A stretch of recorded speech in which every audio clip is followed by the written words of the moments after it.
How's it going, Melee community? It's Hacks. It's good to see all of you again. It's been a long time, and I hope that you're all hanging in there and doing well in the midst of this pandemic. I hope that this all resolves sooner than later, and that we can see each other again at some in-person events. For now, though, the situation is what it is, and I'm going to be jumping right into the point of this video, which is to give you my thoughts on rollback melee. So I'll start with the obvious. Rollback melee is undoubtedly the biggest development to come out of the melee scene in not only the past year, but potentially the entirety of the game's life, if I'm being honest with you. And I say that because even once LAN returns, we will continue to use rollback as not only a means of training against one another, but also competing against one another. So even though rollback came out at the best time it possibly could have, its utility is far from temporary, and this game has been changed forever because of it. So I want to extend a personal thank you to Fizzy because of that. Changed my life, changed so many other people's lives, and we're indebted to him. That's just a fact. But I also think that because of exactly what I just said, specifically the fact that we're so lucky to even have rollback, because without it, the situation was looking pretty bleak. To be honest, I think a lot of people were doubting whether or not Melee would actually make it through the pandemic unscathed. You know, we've always survived off of our insane passion for this game, but this was going to be a tough one to overcome, and then he brought us the solution.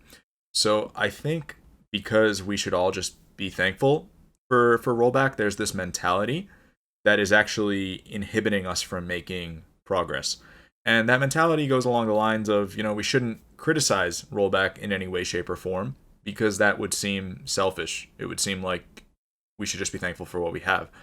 And I think that's it's an unhealthy mentality to have, especially in this situation, because I think we're living in a new world now. We're living in a world where this new technology exists, and in this new world that we're living in, there are a lot of unanswered questions right now.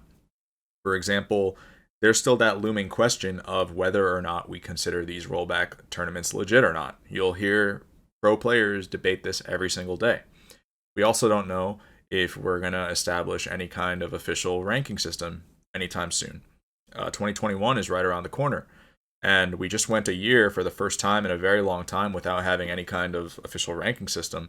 And I think that if we play our cards right, we're actually one step away from being able to return to that type of normalcy that we need. I think all the tools are there.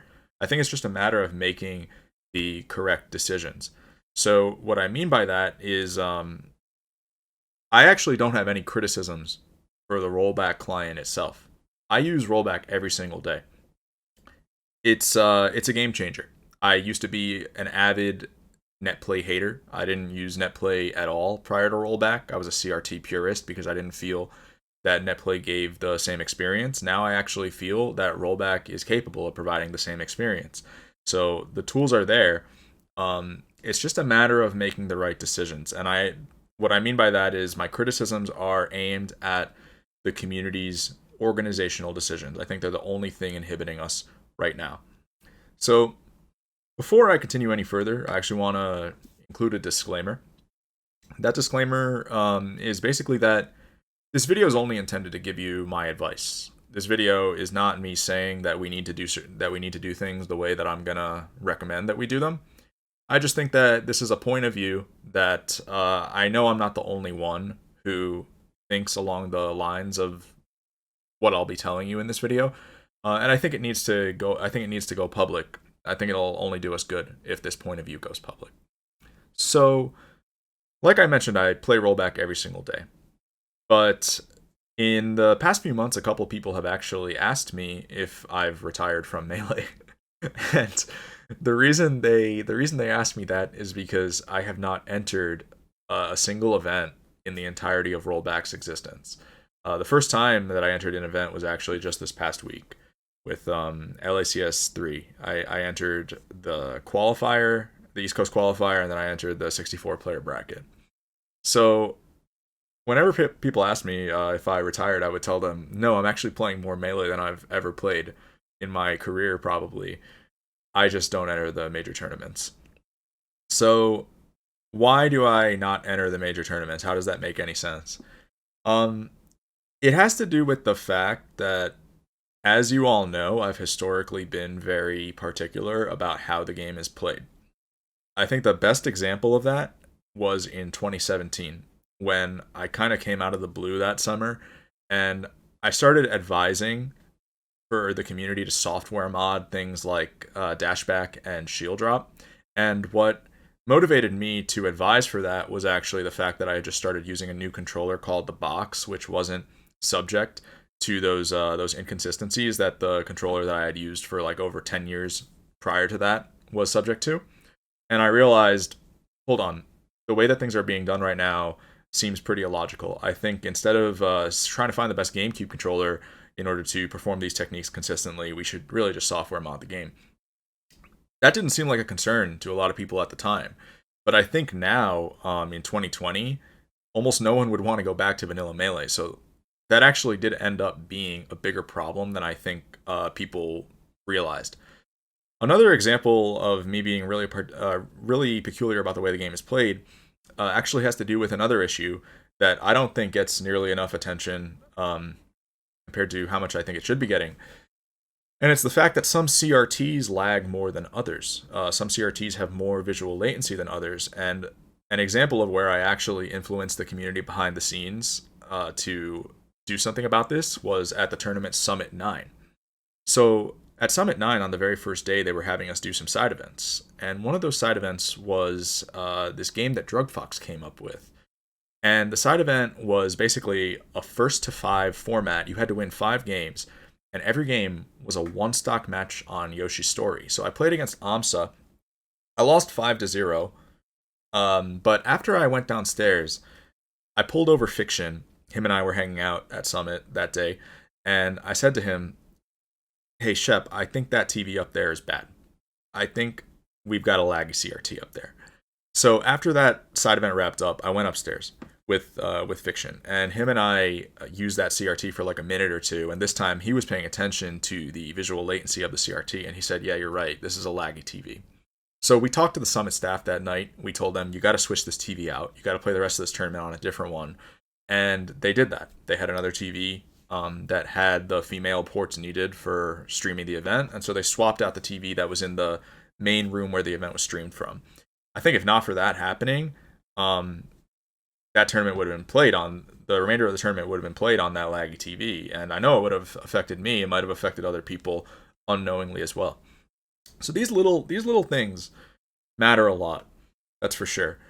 These little details, and I think right now there's actually a problem with the way the community is doing things that, in my book, is a lot more than a small. It's a lot more than a small problem. This is a lot more than a little detail. I actually consider it a pretty big mistake. And that mistake is the fact that our most prestigious tournaments are not region locked. Meaning, our most prestigious tournaments are typically continent-wide tournaments for all of North America that attempt to simulate the super major experience that we once had and enjoyed back when LAN existed. And I can't fault anybody for trying to do things that way. I mean, this game's been around for 2 decades, and obviously when a major tournament like Big House announces its event, there's only one Big House. There aren't 2 big houses, or more than that. There's only one. And so logically we would go, that's how we would start things off in this rollback era. And I feel like there hasn't been much complaining. I feel like people haven't really publicly vocalized that there could be a problem with that. So I understand why it happened. But ever since June, when rollback came out, I feel like rollback kind of got advertised as being almost like a magic wand rather than improved technology. And what I mean by that is I feel like a lot of people got the idea that this just magically fixed your internet connection and that all connections were going to be pristine now and that a good connection was no longer necessary. But I tested rollback extensively in those opening weeks, and I realized quickly what it was capable of and what it was not capable of. And one thing I realized right away was that whenever I tried to play against people from the West Coast, it was just not the same thing. There's a drastic difference between rollback when it's played with a good connection and rollback when it's played with a bad connection. And the interesting thing is that rollback, when it's played on a good connection, in my opinion, is pretty much it's pretty much CRT-esque. I never thought I would say it. I never thought I would say this about online Melee. Um, but it really is that good. It's in my book, it's a viable alternative. I would be willing to enter tournaments. I would be willing to put ranking on the line, so long as the connection was good. But rollback, when it's played with like a 100 ping connection, for example, still a drastic compromise from CRT, and nobody's talking about it. So I went for many months knowing that this was true.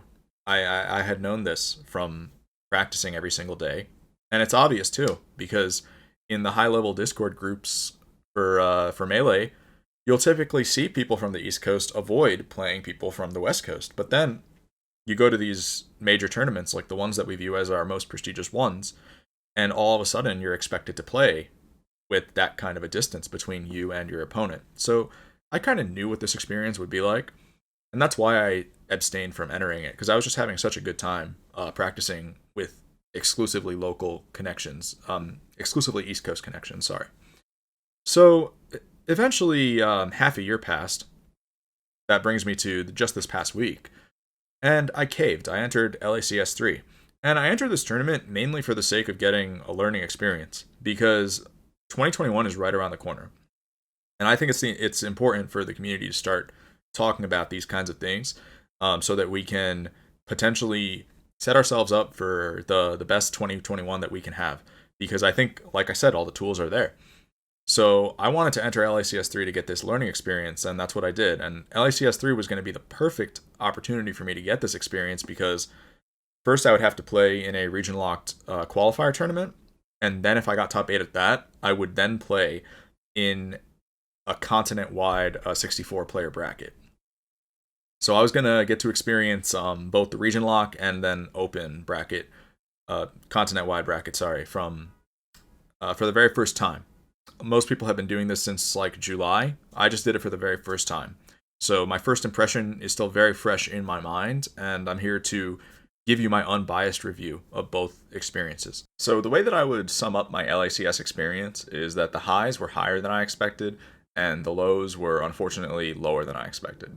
And I'll explain what I mean by that. So the tournament began with a qualifier last Tuesday night, and I had to win 6 sets that night to make it down to top 8. And the top 8 would then complete the qualifier the next day, as well as make it to the LACS 64-player bracket that weekend. So the entire time that I was playing in the qualifier, I was mostly focused on the player experience because, as I mentioned, this was my first time in a netplay tournament. And I've got to say that I was pretty blown away by how good of a time I was having. And this had nothing to do with the fact that I was winning my sets. It had to do with the fact that finding and organizing my matches was so easy. It was actually easier than it would have been at a LAN tournament. And on top of that, all the connections that I played were probably 40 ping or less, which is definitely in the clear. And so it felt like I was at an actual Melee tournament for the first time in 10 months. And I just couldn't believe it. I wanted to do this more and more often. The very next day, I had to play out top 8. But coincidentally, a snowstorm ended up hitting New York and knocking out the internet in my apartment complex completely. So my internet was out for the entire day.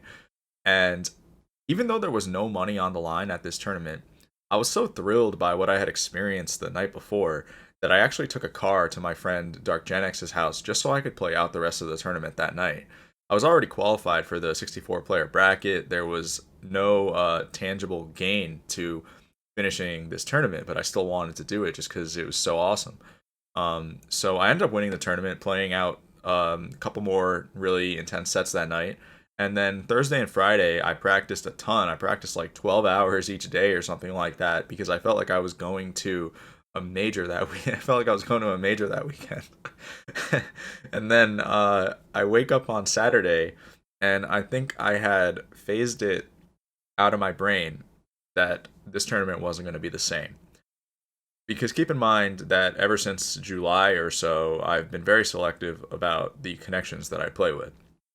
And so I had forgotten that my opponents were going to be from really far away. And so the bracket starts. My first round, I get a DQ, so I technically win that round. And then from there, I proceed to win twice and lose twice. But like I said, this wasn't about winning or losing. It was about the fact that all four connections I played that day were trash.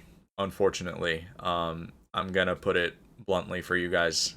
It wasn't an enjoyable experience. I played two sets that were over 100 ping. I played one set that was around 80 ping, and then my other set was with Swedish Delight, who actually is in region, but he was not at his normal location. He was at somebody else's house, and that person had bad internet. He notified me of this in like the middle of our set. So the set with him ended up feeling kind of like the sets with the other people who I played against. And this was a major cooler for me because it's hard to describe how excited I was in the days leading up to this tournament. And I was just thinking to myself, all we needed was a good connection. That was it. We were a step away, and I would have felt like a kid at the candy store that day. But that's not what it was to me at all. And I wasn't going to say anything about it that weekend because, people were still participating in the tournament. But I knew that I was going to take it to YouTube that upcoming week. And that's what brings me here today. So, where do we go from here? Because from here on out, I'm going to be proposing what I believe to be the best plan for us. And the first thing I want to address is that I'm well aware that up until this point in the video, I've been coming entirely from the player perspective, the player experience perspective, meaning the player experience has been my priority. And I'm well aware that the viewer experience is arguably even more important to the longevity of a competitive scene like ours, meaning we need the viewers to be satisfied with what's going on, arguably more so than we need the players to be satisfied. For example, LACS would not have been able to raise hundreds of $1,000s for charity if not for the viewer experience being so good. So, the first thing that I need to address is if everything that I've said up until this point is true, then why are some of the biggest names, like Zane and Mango, for example, able to play each other with a satisfactory connection? And the answer is that some players have a fiber connection. I do not have a fiber connection. A lot of people don't have a fiber connection, but some players do. And pros specifically are more likely to have a fiber connection than non-pros because they're more likely to be willing to make the accommodations necessary to have fiber so that they can maximize their competitive careers, especially under this climate that we're in. However, I think that everything that I've said up until this point is definitely true. That it would be unreasonable to structure our tournaments around the fact that you can get fiber and you can play people from coast to coast just fine if you have it. Because the reality is that a lot of households and apartment complexes do not support fiber. So that would be a very one percenter mentality, which I don't think is ever the right thing to prioritize. However, in this case, we actually do need our 1% in a very important way. We need major storylines like Zane versus Mango to continue to play out during this pandemic so that the viewers can be satisfied and so that the scene can see our big dogs go at it.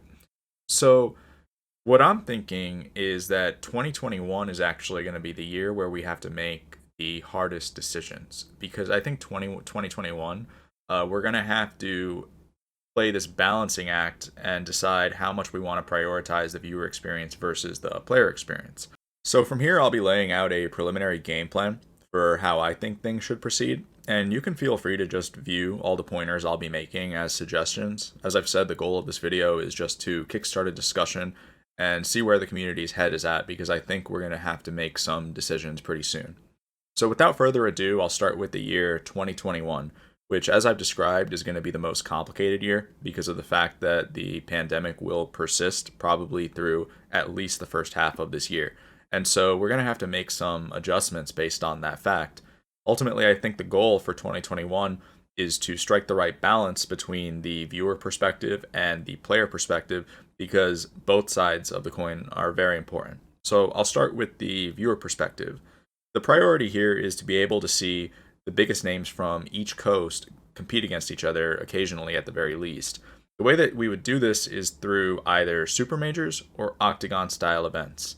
So starting with super majors, The consideration for us to make here is, do we want to continue to accept a reduced player experience for the field in exchange for getting to see big names like Zayn and Mango compete against each other? And to be clear, it's very possible that this is a net gain for the scene. This may very well be how we want to continue doing things, and so I'm going to need people to weigh in on that. But at the same time, I do want to raise the possibility of Octagon-style events, such as the one that Golden Guardians held earlier this year. I think that Octagon-style events are really interesting because they don't really come with any downsides, and they let the top players who have fiber connections go at it and show us what the best of both coasts have to offer. And the field doesn't lose anything in the process. I think that as long as the top dogs feel that this is a sufficiently competitive environment that they care about, that this could potentially satisfy our need for seeing them compete against each other without coming at really any loss. So I think these potentially have a lot of merit given the current situation. Moving on to the player perspective side of things, I definitely think this is where we have the most work to do right now. And the way that we would fix this area is simply by hosting East Coast region locked and West Coast region locked major events. We could also start counting our East Coast locals and West Coast locals toward ranking as well. And I think that if we adopted all of this, we could start counting events toward ranking by as soon as January 1st, and we could have an official MPGR come out at the midway point of next year. Now, the interesting thing is that I think for as long as these online competitions remain our only way to compete against each other, we actually need to have two MPGRs, and we would want there to be an East Coast top 50 and a West Coast top 50. And I say that because I don't think that when the two coasts interact, that the conditions are very legitimate for competitive play, barring a fiber connection, which not everybody has. But I am hoping that we can get on this soon.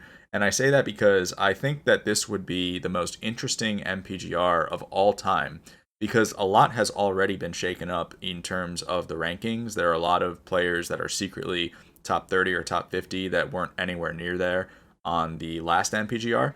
And it would continue to be super interesting with tons and tons of tournaments factored in toward players' rankings. So I'm hoping that we can integrate this somehow. Eventually, though, the pandemic will resolve and things will return to normal. So let's assume this happens by 2022. Let's assume that LAN events resume by then. I think the goal at this point is to put full priority on the player experience and look to have the best competitive scene that we've ever had in this game's entirety, because now we have LAN and rollback. So I think step one is we would completely abolish the possibility of online super majors, meaning non-region locked tournaments. I don't think there would be any reason to host these at this point, because we would be able to see players like Zayn and Mango face off in a legitimate competitive setting at our LAN events, and we'd be able to see them face off without compromising so many other players' experiences in the process. I don't think it would make sense at this point. If we really wanted to see Zayn and Mango face off online in between two LAN events, then we could host an Octagon or do something like that, something that doesn't come at the expense of so many other people. Now, regarding the MPGR, at this point, the MPGR, in my opinion, should return to being a single top 100. However, I think that the East Coast region locked events and the West Coast region locked online events can continue to contribute to this single top 100. Of course, whoever's participating in these events would only be able to shuffle up their rankings among players from their same region, but we're deeming all of these events completely legit. And so they would all contribute toward the same MPGR. And it'd be really interesting because players would be able to compete against each other and have those outcomes go toward their ranking on a more frequent basis than ever before in Melee's history. So I think this is something to look forward to for sure. And then one last afterthought of mine that might seem kind of random is I think that rollback calls for the return of 10-on-10 East Coast versus West Coast crew battles whenever our in-person events come back. And I say this because I was a part of some of the game's earlier crew battles, like the Genesis 1 and 2 crew battles, and I've got to say that those were some of the most hype moments in the game's history, honestly. But it feels like as the years went on, people stopped caring about those crew battles as much. And I think that now that we have this technology that's so good at building coastal unity, it only makes sense to bring them back. Anyway, I hope that this video was helpful, and I hope that it kickstarts a healthy discussion regarding how we should proceed with integrating rollback into our viewer experience, our player experience, and beyond. We're definitely in a very good position, better than most, I would say, considering we have this amazing netcode that lets us play offline quality gameplay from the comfort of our homes. So I think now it's just a matter of making the right decisions and looking to send the community into the best timeline it's ever been a part of. So thanks for watching, everyone, and have a good one.